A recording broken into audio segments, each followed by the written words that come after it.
Hey everyone, I hope you are having a great day, great week, and getting ready for the holidays, at least here in the US. I wanted to give an update on some of the stuff I've been working on with my 4th edition content. In my prior video, or one of my prior videos, I went through in detail what I had found with the game system license and what I could do and couldn't do with all of that, and started working on creating a module that was compatible with 4th edition.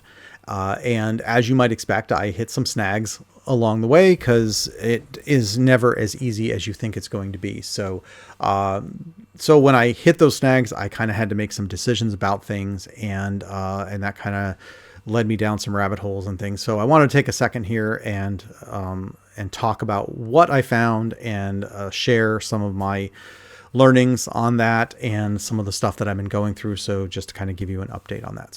So that's what I want to do today. Before I get into that, just a couple disclaimers, I guess. First of all, obviously, this is just my opinion. I'm not a copyright lawyer, so anything that I talk about with licensing and copyrights and things is just my opinion from my research. It is not to be taken as official advice, so please do get professional advice if you need it. The other thing that I want to talk about is how in a lot of the stuff that I've shared and people have commented that with things like, hey, that's a mechanic and they can't copyright mechanics and things and what I should be able to do. I just want to make sure, I plan on staying as clear from the line as possible, because copyright law is one of those things where it's just this gray area. Until there's actually some sort of court ruling on something, it can go either way. There's no official book that says this is good, this is bad. It's just, everyone's interpretation of it. And when the person who feels that their copyright has been infringed files a lawsuit or a cease and desist against somebody else, then it ends up going to the courts and there's a ruling. And in that particular instance, now you have a definitive case of what it is. But that may not even apply to other things. So all you can do is take the cases that are out there and see which ones are close and kind of use those. But it's all a gray area. So it's really hard to say where that line is. So you try to not to cross it. So for me, I'm trying to stay as far away from that line as possible.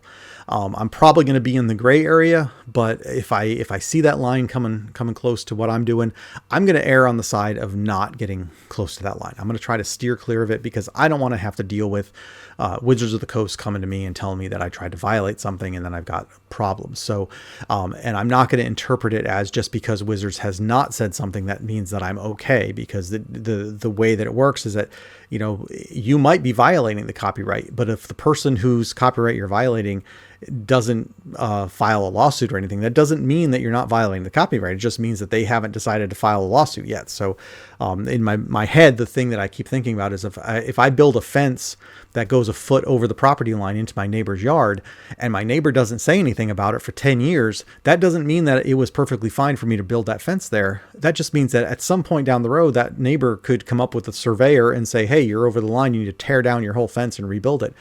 And, that's where it gets the problem. That's basically what you're dealing with when it comes to copyright, is you just got to try to steer clear of that line as best you can so that you don't have any possibility that you're going to cause a problem.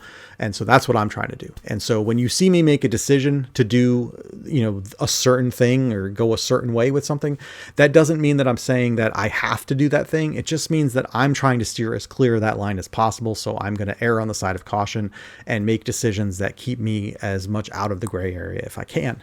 So that's the one thing.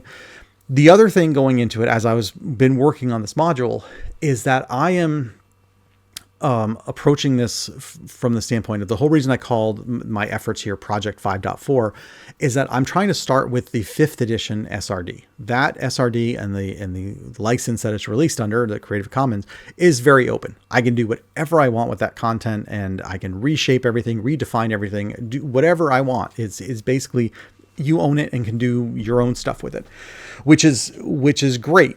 And you got tons of flexibility. So that's why that's my starting point is the 5th edition SRD. And when they come out with a 5.5, I'm hoping that it's just as open and I'll be able to use even more stuff from that.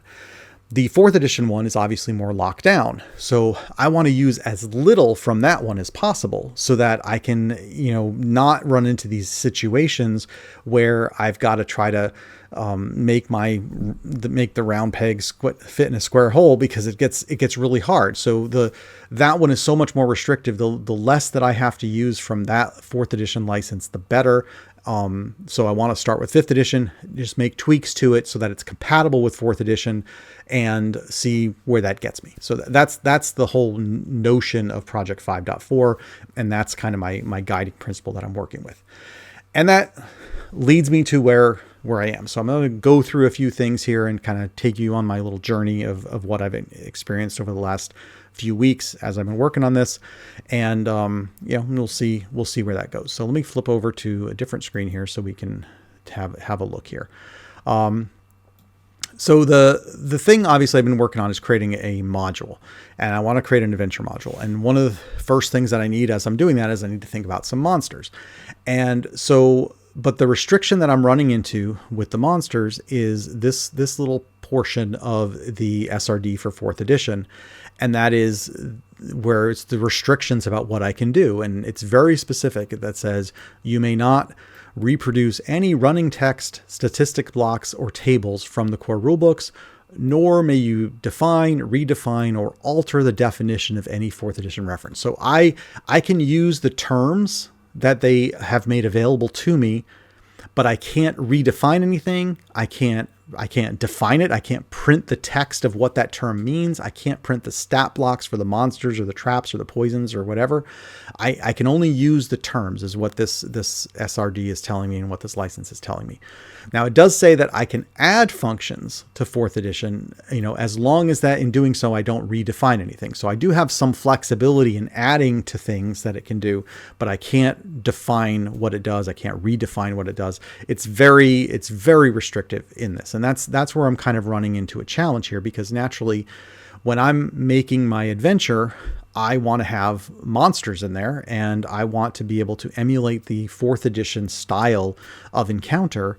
And there's things that I'm running into that this is becoming difficult. And so if we take a look real quick at, like, say, a fifth edition module, let me flip over and put this up here, is, so this is a fifth edition adventure module.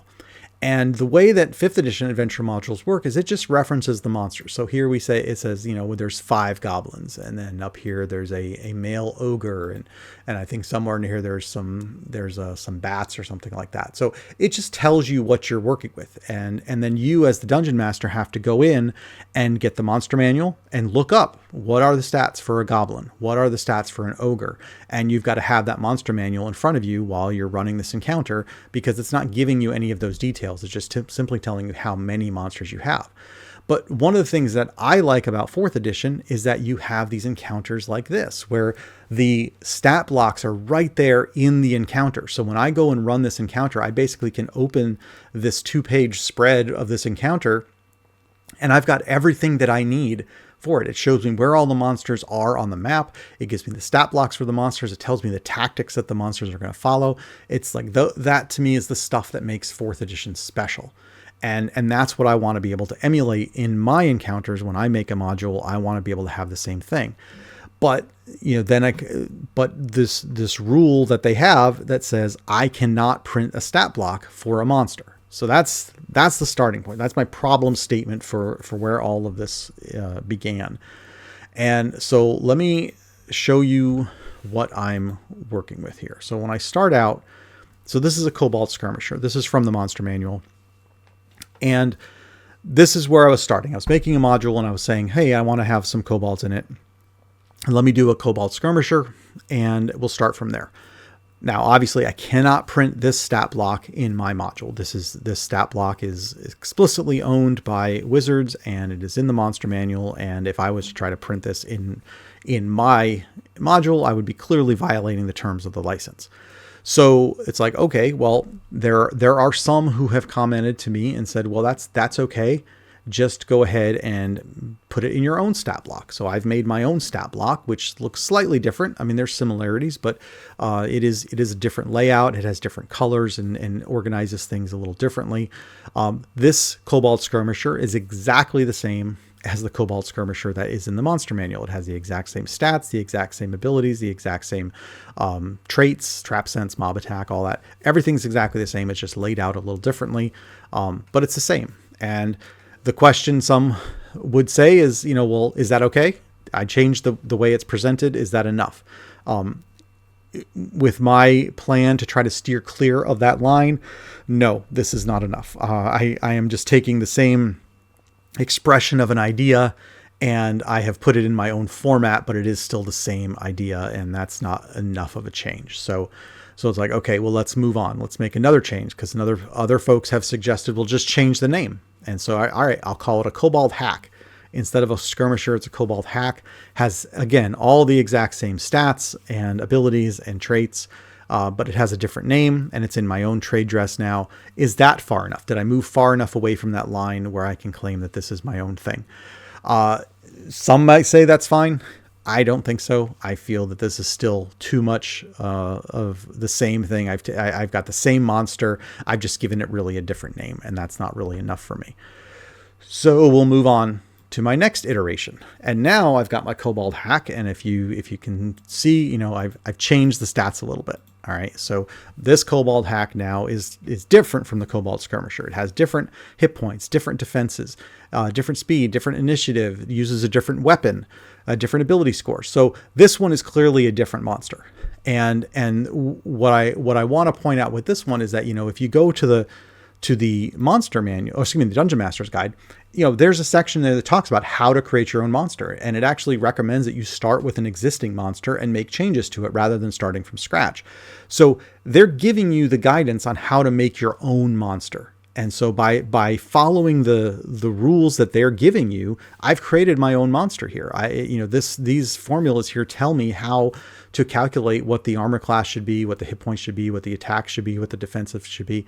And it's all there. It's telling me how to create a monster for my own purposes. And that's what I'm doing. Now, the key is that I'm not telling in my content how I arrived at any of these numbers. I'm just putting the end results. And that's actually something that's specified in the license and the SRD, is that I can print the results of any of these formulas, but they don't want me printing the formula themselves. So there you go. So I look at this and I say, all right, I have now made my own monster. And at that point I could be like, all right, I'm done. I've done it. I've separated myself from the Kobold Skirmisher, and I now have an original monster that I can use. But some of you may have noticed it. There is another problem here, and that comes back to this little thing. These are the terms that the SRD allows me to use, but I cannot define them. So I cannot define mob attack. I cannot define shifty. I cannot define trap sense. And if you look at my stat block, I am defining all of those terms, and that's no good. I am now still violating that license. And so I got to keep going. And the next thing that would be the obvious thing is like, okay, well, let me just not define them. And I'll take my stat block and I'll say, all right, trap sense, mob attack, combat advantage, shifty. I don't define them. I use the terms and I say what they are, but I don't print the definitions. This actually is a perfectly legal stat block in accordance with the terms of the SRD and the game system license.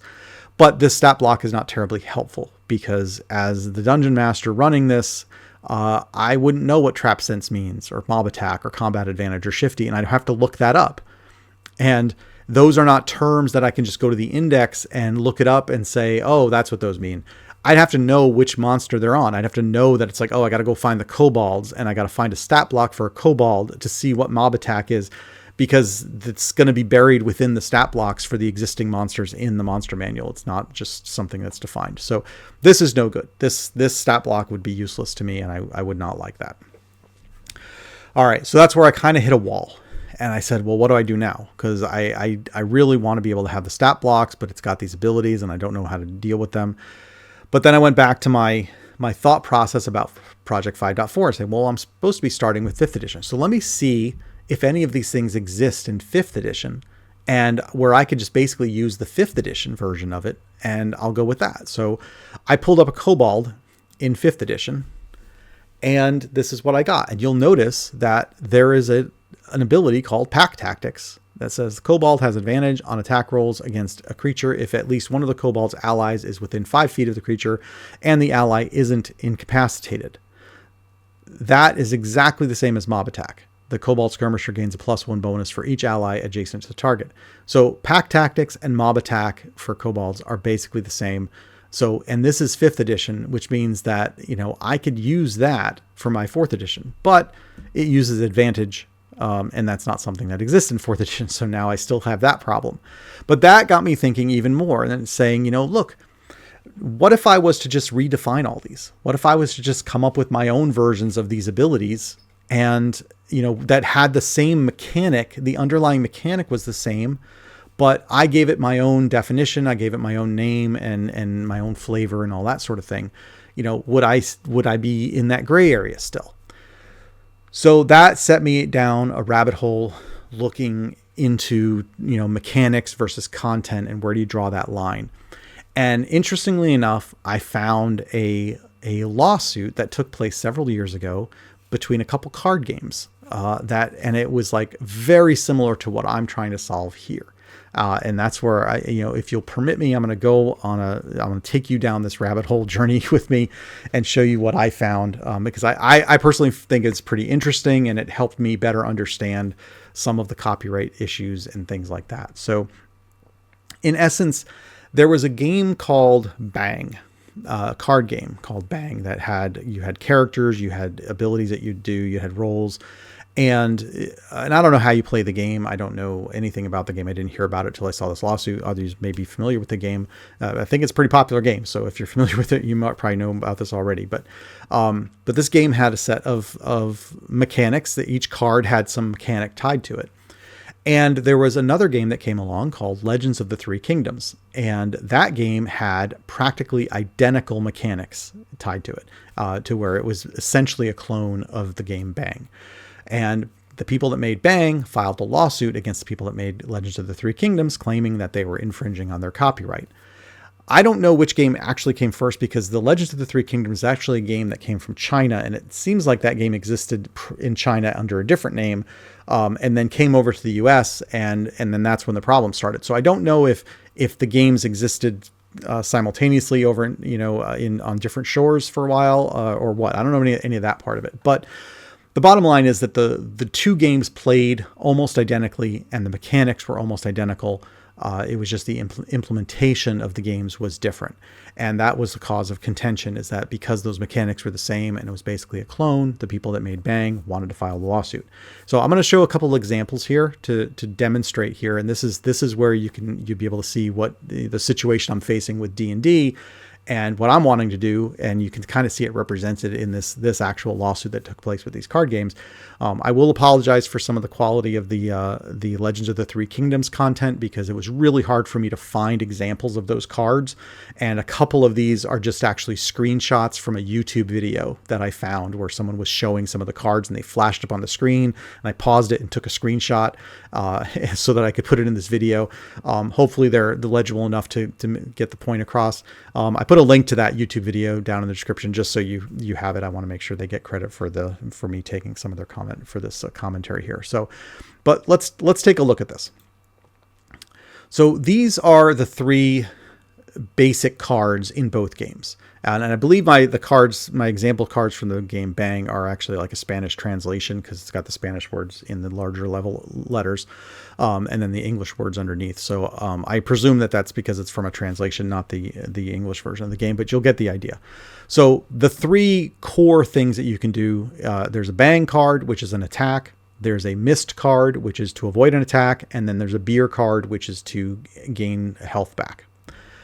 In the Legends of the Three Kingdoms game, there is a Strike card to make an attack, a Dodge card to avoid an attack, and a Peach card to gain health back.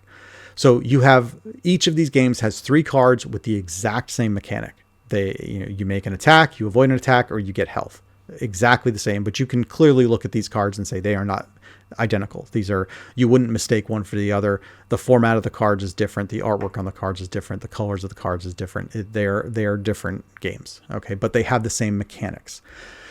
But then when you look at some of the other cards, you notice there's more similarities. So this is now in the Bang game. There is a card called Duel. And the mechanic for this is the target player discards a bang, then you, etc. First player failing to discard a bang loses 1 life point. In Legends of the Three Kingdoms, there's also a card called Duel. And the mechanic for it is target hero must play a strike. If he or she does, then you must play a strike. Continue until a hero does not play a strike. That hero takes 1 damage. That is the exact same mechanic between these two cards. They are both called Duel, and they both have the exact same mechanic. It's worded differently. Clearly the artwork is different. The format of the cards is different, but it is the same exact card. It does the same thing.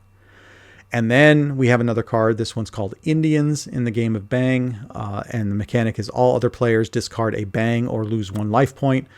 In Legends of the Three Kingdoms, there is Barbarian Invasion. And the effect of it is all other heroes in turn order must play a strike or take 1 damage. Again, the exact same mechanic, but the card is clearly formatted differently, all that stuff. Different. This one even has a different title, but it is the exact same mechanic.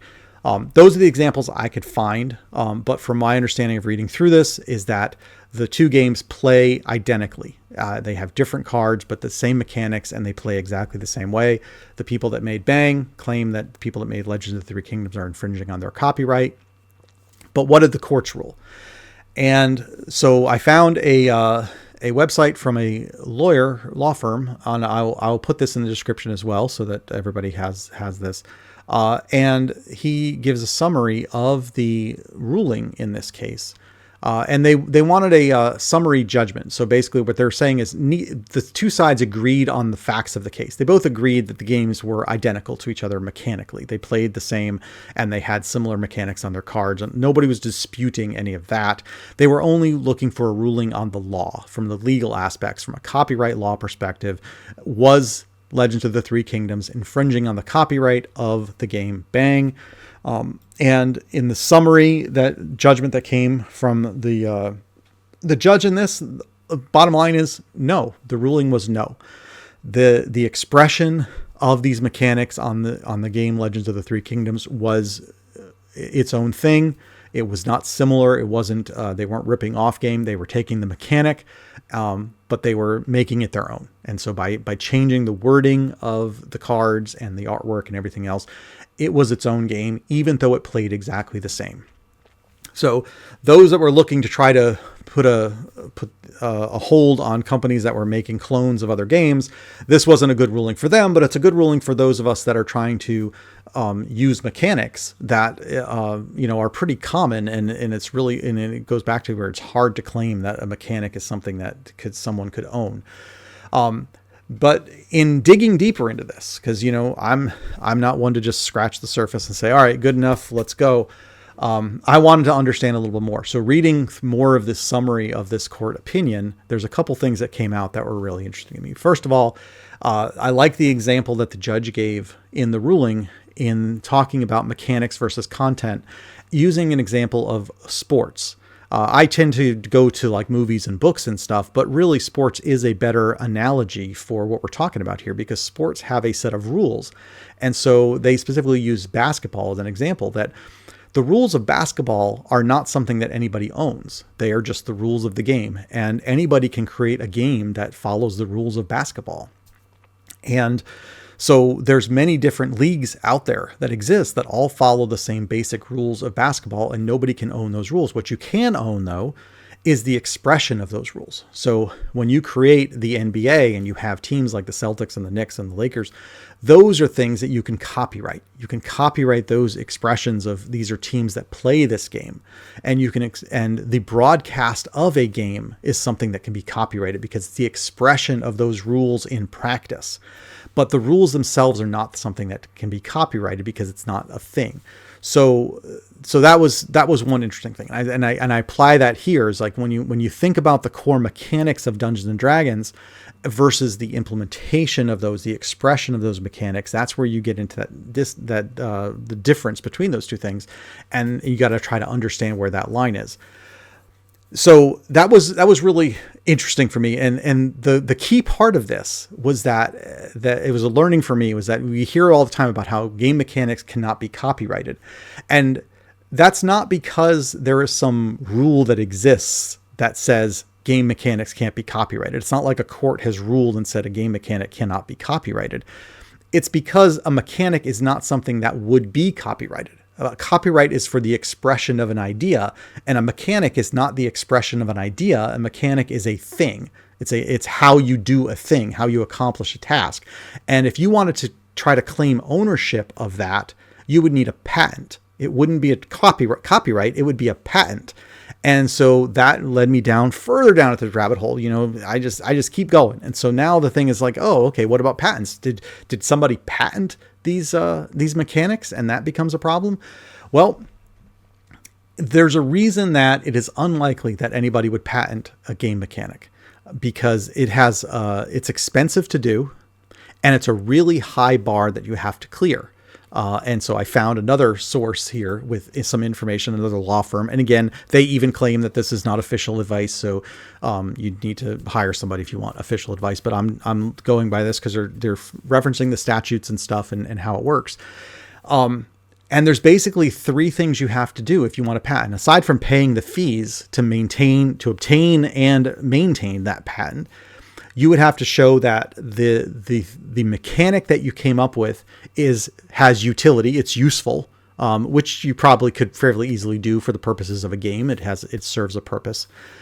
But then it has to be new, it has to be novel, it has to be something that nobody else has done.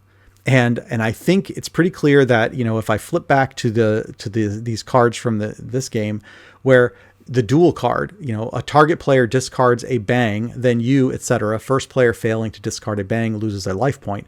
That's basically 2 players just playing cards one after the other until one of them doesn't have any more. There are any number of games that have that mechanic in it. That is not something that is new. It is not novel. It is not original. It is not unique. It is a mechanic that is just pretty basic to any game that you could have. Even a game as simple as like the game of war that you play with a regular deck of cards has a similar mechanic. So that is not something that you can claim is new or novel. So they wouldn't clear that. But let's say that they did. The last bar they have to clear is the hardest one. And that is the bar of it has to be non-obvious. And scroll down. There's a whole big thing in here where it talks about what that means. But basically what it's saying is that it can't be something where you just took a rule and you made a couple changes to it, and now you're going to call it a new thing and you're going to try to patent it. It has to be something that's super unique and nobody else would have thought about this except for you because of your creativity. So going back to the sports analogy, back in the mid 70s, the NBA added a 3-point line. And it's likely that people had been clamoring for that sort of thing for a while, because it seems just natural that if you get 2 points for every shot that you make in basketball, it seems obvious that people would say, oh, you know what? If you shoot the ball from farther away, you should get more points. And so it would fail that test of being non-obvious, because any number of people would have come up with that idea. It is not something that you had to go to Bell Labs and, or the Skunk Works and come up with all this experimentation and testing to come up with this perfect rule. It is just something that people would have come up with. And so the same applies to any game mechanic. You can't just go and say, well, the mechanic is that you add a 1d6, but I'm going to say that you're going to add a 1d8, and now I'm going to patent that, and now that's mine and I own it. It's not that simple. So anyway, that was that part of it. The getting a patent for a game mechanic, which would be the thing you would have to do if you wanted to claim ownership of a mechanic, is very hard. It's expensive and it's very hard, and people just generally do not do it because you probably would fail the tests if you tried to. So as a result, that is why game mechanics are not something that are copyrighted, and they're also not patented, is because it doesn't make any sense to do that.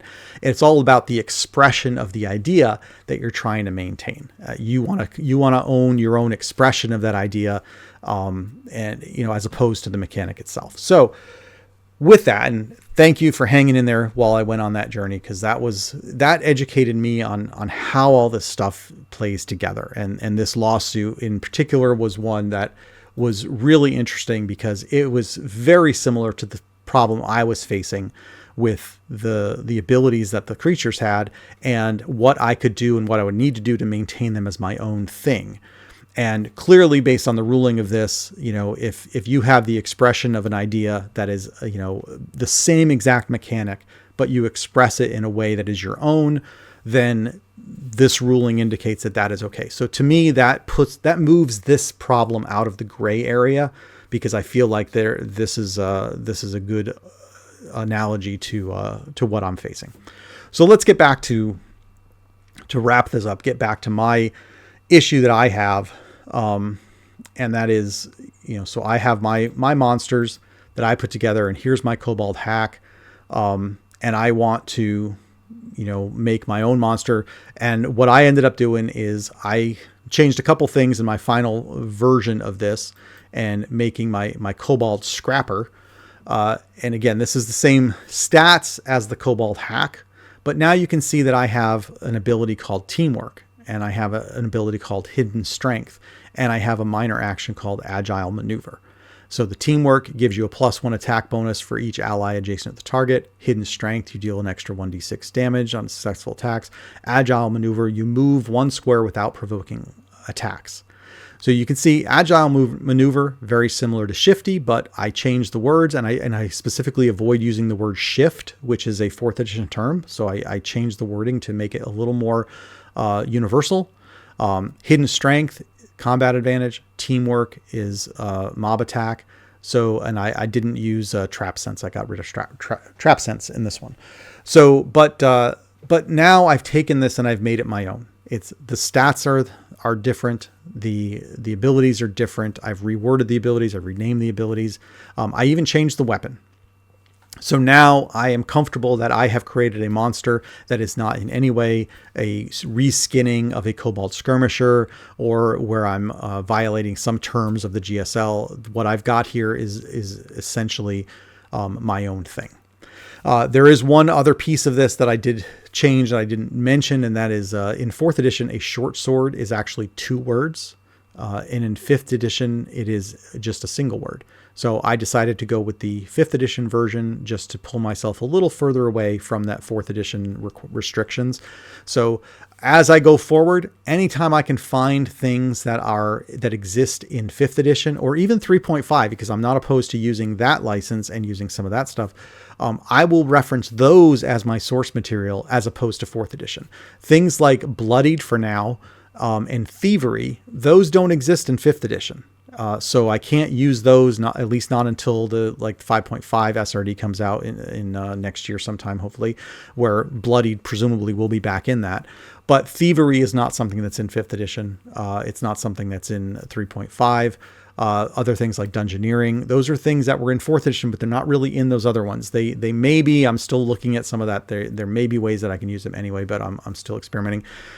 At Will is actually in 5th edition. So there's plenty of spells that are listed as being at will. And so, I don't define the term at will here. So me just putting at will on the stat block does not mean that I'm suddenly using 4th edition stuff. That is a pretty common term. So I am constantly going through all these things to try to determine what is 4th edition and what can I say is coming from 5th edition, and making sure that I'm steering clear of that gray area that I'm trying to. But that's where I am right now. And that was a journey. I know that was quite more than maybe you were expecting, but I appreciate you hanging in there.